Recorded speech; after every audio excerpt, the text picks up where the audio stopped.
The New Orleans Saints are making some positive changes in their offensive coaching staff, but if it all doesn't work out, maybe it'll be time to start anew. We got all that and a little bit of lagniappe for you on today's episode of Locked On Saints. You are Locked On Saints, your daily New Orleans Saints podcast. Part of the Locked On Podcast Network, your team every day.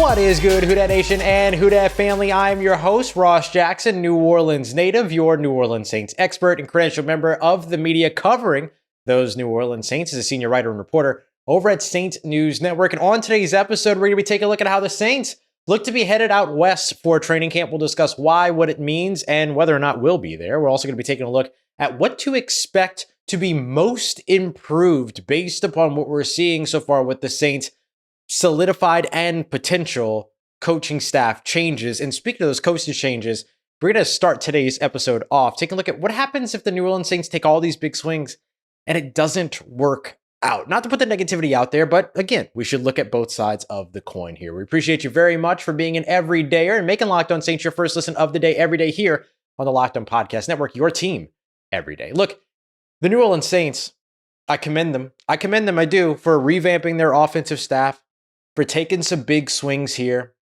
but it doesn't guarantee that everything's going to be perfect in 2024 over on the offensive side. Now, it's hard not to be better than what they've looked like on the offensive side for the past couple of seasons, with some exceptions. Obviously, the last 6 or 7 games of the year last year looked actually pretty good.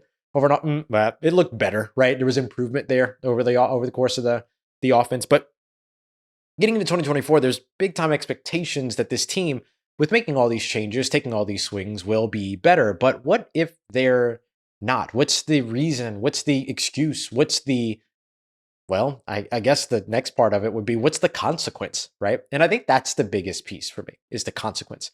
Because I don't think, and somebody asked me this question earlier today, if the New Orleans Saints go out there and, 2024, the offense is flat, it doesn't work, play calling's not any better, they can't execute, all these other things, what's going to be, this is the phrasing that was used when they asked me the question, what's going to be the excuse for Derek Carr going into 2025?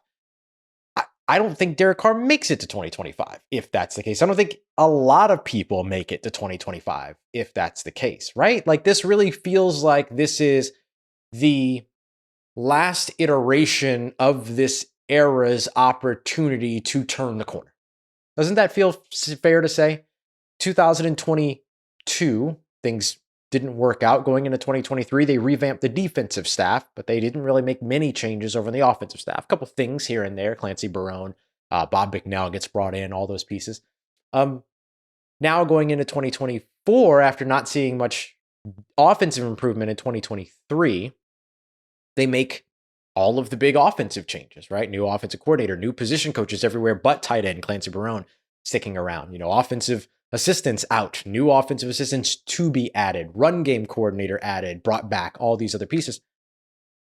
You got some improvement on the defensive side last year. You got 11 more interceptions last year. You got something like, 8 more takeaways in total. You allowed 200 fewer rushing yards. You allowed 4 fewer rushing touchdowns.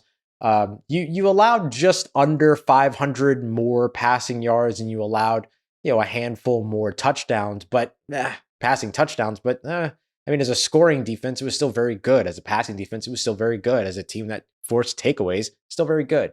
So on the defensive side, you made those changes, and then you saw the benefit of that. Even if the yardage totals, fluctuated, up and down and things like that, the takeaway totals, the scoring totals, things like that, were still very respectable. So now what you're looking at going into 2024 is those things to happen over on the offensive side, the offensive version of them, that they pass for more yards, that they throw fewer interceptions, that they throw more touchdowns, that they run for more touchdowns, that they run for more yardage, all of these other things. So that's what you're hoping to see. But if that doesn't happen, I think it's a bit of a long shot to say that the organization would just simply sit back and go, well, it was the first year with a new system, so we'll just run it back for 2025. That doesn't seem logical. Doesn't seem viable. It feels like this is kind of it. Like, this is the last chance for this regime, although it is a new regime. It's the last chance for this iteration of this era to get it right, to be the team that everybody expected them to be the team that they themselves expect them to be, and tell everyone that they want to be. So I think that, like, what's the excuse? What's the reason? It's kind of irrelevant, because the consequence then becomes much larger than the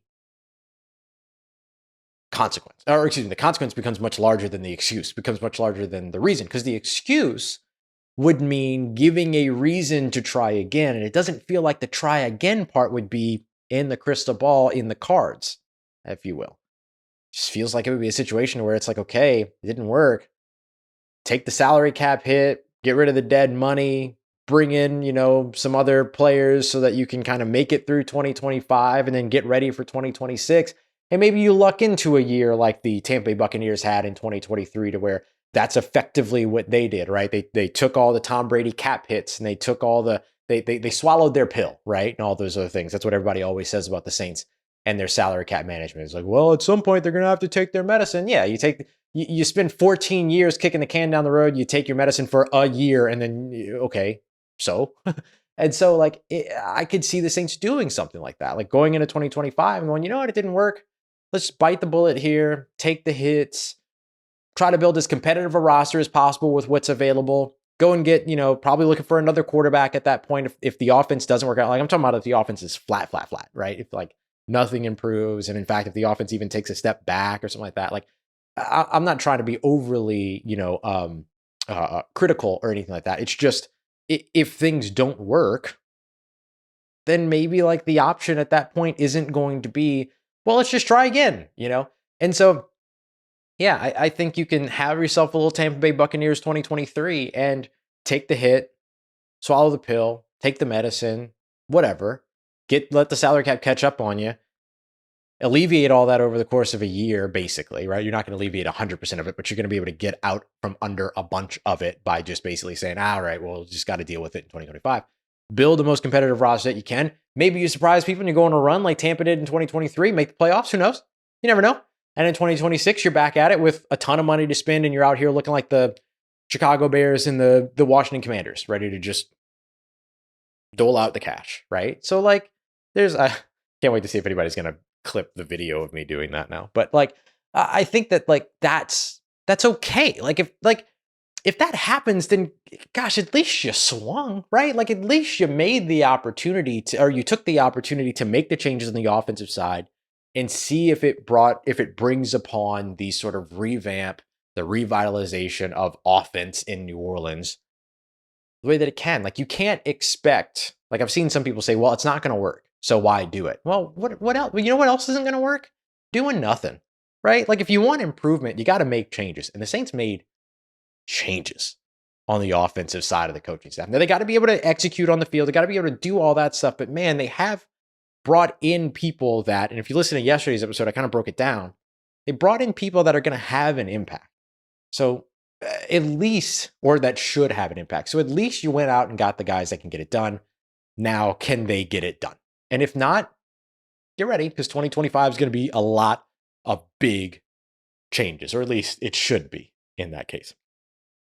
Speaking of the impact of those new coaches, what are the 3 things that we think will improve the most in 2024 with the new offensive regime? We got that coming up for you as we continue on with today's episode of Locked On Saints, part of Locked On Podcast Network, your team every day.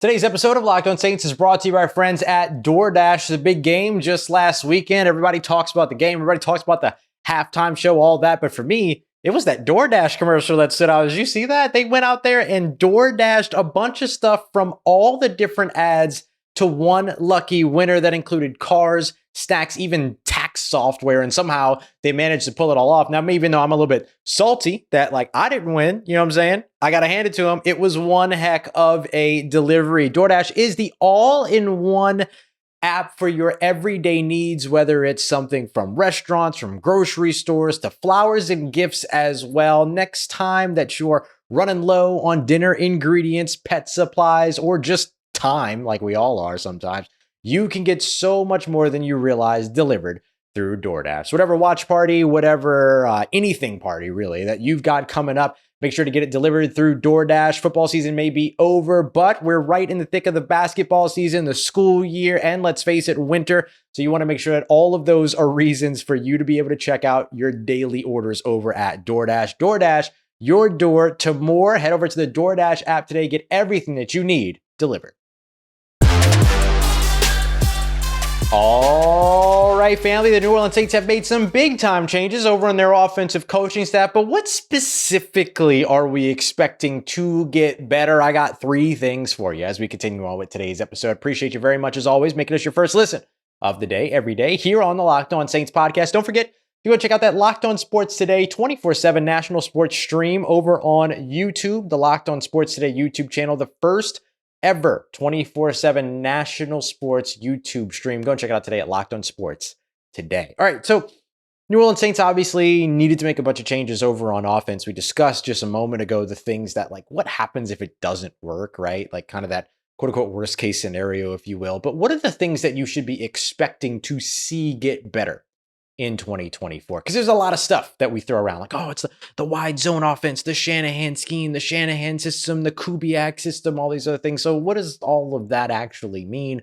We've tried to define it a little bit here on the show as we kind of go through, but let's just discuss it for a second. 3 things that you should expect to see get better when it comes to the New Orleans Saints. The first thing is that you should expect to see the offense simplify for Derek Carr. I'll explain what that means here in just a moment. The second thing that you should expect to see get better is the run game. Now, obviously, when we talk about the run game, especially coming off of last season in 2023, you're like, well, Ross, it can't not get better. And that's fair. That's fair. But more dynamic, more breakaway plays, things like that. Like, the Saints had, like, what, 2 rushes for over 15 yards last year? Or only had 1 game in which they ran for over 15 yards on 2 different plays last year? Like, it wasn't a very explosive run game, right? That's fair to say.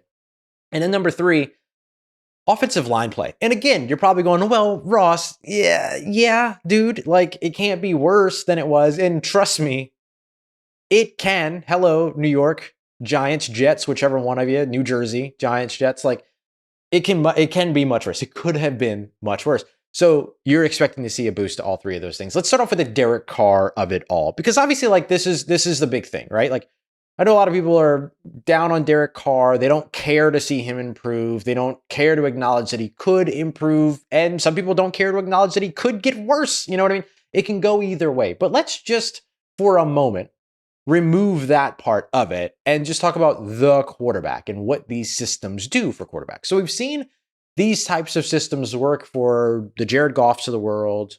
Of course, had a big time impact on Matthew Stafford when he went from Detroit to Los Angeles. We've seen it work for Jimmy Garoppolo, for Brock Purdy, for Sam Darnold, even looked actually pretty okay in the San Francisco 49ers version of this. We watched it turn Tua Tagovailoa around. We've seen sort of implementations of this have positive impacts in some places for other quarterbacks across the league as well. Why is that? Well, one of the things to keep in mind, we've kind of discussed this here on the show before, but let's, like, really lay it out there, is that when you get sort of this blend of the Gary Kubiak offense and the Kyle Shanahan offense, what that means is that you're going to get a couple of different adjustments, right? So a couple of different principles, tenets, if you will. The Gary Kubiak offense was the one that we've talked about before, where you kind of have half a dozen to a dozen plays that are your identity. They are your DNA. You get really, really good at those plays. And sometimes you might branch off and do some tendency busters that are built around those plays and things like that.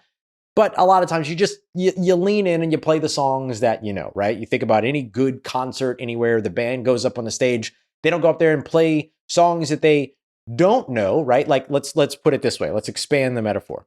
If you were to show up to a concert, who's headlining over at, Foo Fighters, right? With Jazz Fest. If you walk in there and then Foo Fighters says, here's 100 songs, and none of them are ours, you're probably going to be a little upset about that. But then if they say, hey, here's 12 songs and they're all our hits, you're probably going to be a little bit more excited about that. Now replace Foo Fighters with who else is headlining? They'll have Juvie, they'll have Trombone Shorty and all them. Like, if they show up and they're like, all right, we're going to play you a bunch of, we're just going to play the Rocky and Bullwinkle song 100 times. Enjoy.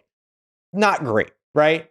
not great. But if they're like, all right, we're going to play hurricane season and, 6 other songs that everybody knows and loves, then you're like, fantastic. We're in. We're bought in, right? So play the songs that you know. That's the Gary Kubiak way. And then there's other pieces to that too. The run game, establishing the run game, using the short passing game as an extension of the run game, things that are familiar to what you already know about offenses here in New Orleans.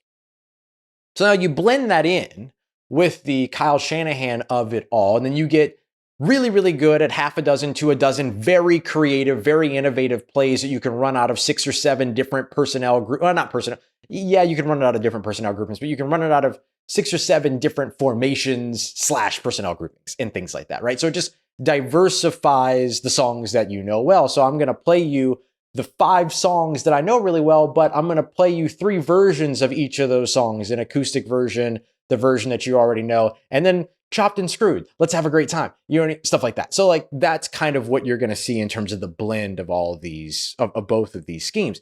And so what that means is that things get really, really, really solidified for the quarterback. This play is being called on this play. I'll look here, I'll look there, I'll look there. If it's not there, I throw it away or I scramble or, I got to dump off over here or whatever. If the safety does this and then the linebacker does this, then I do this. If the safety does this and then the linebacker does this, then I do this. You know what I mean? And it's like I got 3 spots. Boom, boom, boom. If they ain't there, then I'm out. I'm outie. 5,000. Bye. You know what I mean? So like that's kind of the thing. I can't believe I missed the opportunity. I could have said it. You show up at an Andre 3000 solo concert, and instead of him doing any hip hop, he plays the flute.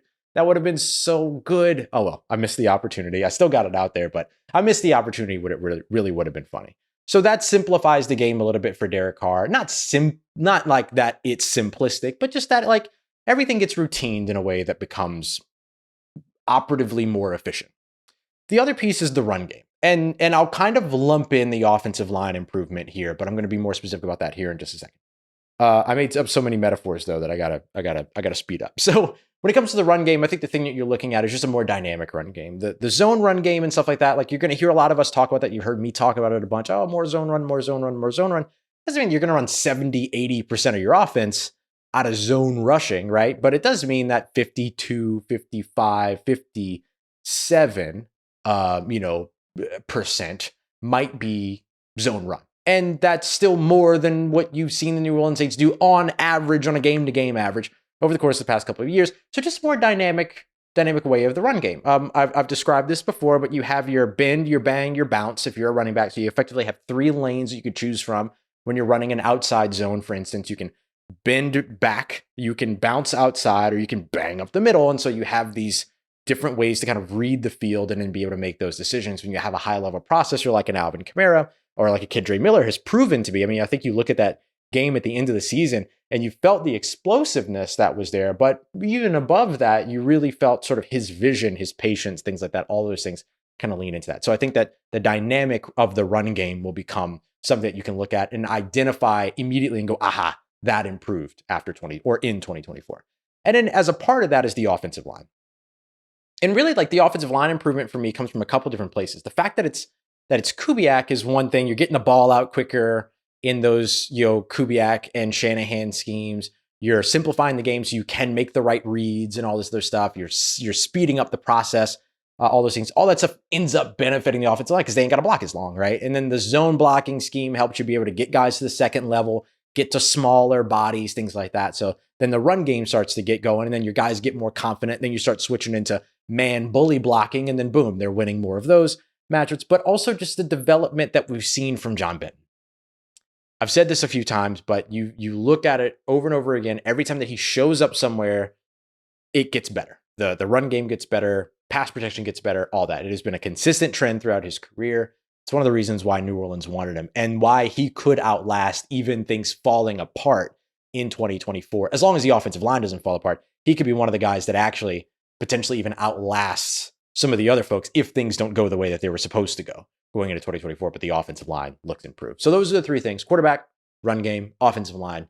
Look for those things to show improvement. If they don't, it's not working, right? If those things don't improve, it ain't working. And that will be a part of that larger conversation that I referenced in the first segment. Next up, as we wrap up, we're going to be taking a look at the Saints heading out west, why this is a great thing for the New Orleans Saints, why it's happening, And will we be there? We're going to break all that down for you as we continue on and wrap up today's episode of Locked On Saints, part of Locked On Podcast Network, your team every day. Today's episode of Locked On Saints is brought to you by our great friends over at Nissan. Are you somebody that loves to just kind of dive in and type of driver that really likes to push things a little bit further, try to take your adventures to the next level? Well, our friends over at Nissan have a great lineup of SUVs that have the capabilities to help you take your adventure to that next level. Let's start off with the 2024 Nissan Rogue. Perfect, versatile car. It's a crossover mid-size for your next adventure. It's great for city drives. It's great for your great escapes as well. It comes with a 12.3-inch HD touchdown infotainment system. Doesn't get any better than that. You also got the 2024 Nissan Pathfinder. It's got room for 8 expansive cargo capacity and advanced towing capabilities and 4x4 capabilities as well. 284 horsepower, 6,000 pounds in towing. When adventure calls, the Pathfinder is there to answer. So take the Nissan Rogue, Nissan Pathfinder, or Nissan Armada on your next big adventure. You can shop today at nissanusa.com. Let's get it, Who Dat Nation. The New Orleans Saints look like they're ready to skip town come training camp of 2024. Why this is a great move and a good idea for the New Orleans Saints, especially with a new offensive system on the way. Appreciate you as always making Locked On Saints your first listen of the day every day. Don't forget, we are your team every day, so we'll be back with a fresh mock draft Monday, as well as catching you up with any big news over the weekend as it drops, if it's big enough. Otherwise, of course, we'll see you on Monday. So as we look at this not weird situation, but like it's an unprecedented situation, right? The New Orleans Saints are looking at moving their training camp for 2024 from New Orleans, or from Metairie, rather, from their facility in Metairie to the West Coast. It seems that it's my alma mater, actually, where I did my master's degree, where I did my studies in grad school at UC Irvine, on that very campus, is where they are looking to do training camp, or at least that's to become the top sort of destination for training camp for 2024. So why is this happening is why it's unique. The Saints are revamping and remodeling and construction and all this other stuff, particularly when it comes to their cafeteria, as well as other amenities at the facility. So that's going to mess up a lot. I don't know if you've ever been there before, but there is the cafeteria, and then it literally the cafeteria is built on the back wall of the practice facility. So entrance, access, things like that to the practice facility are going to be, hazard zones and things like that, very likely during all this.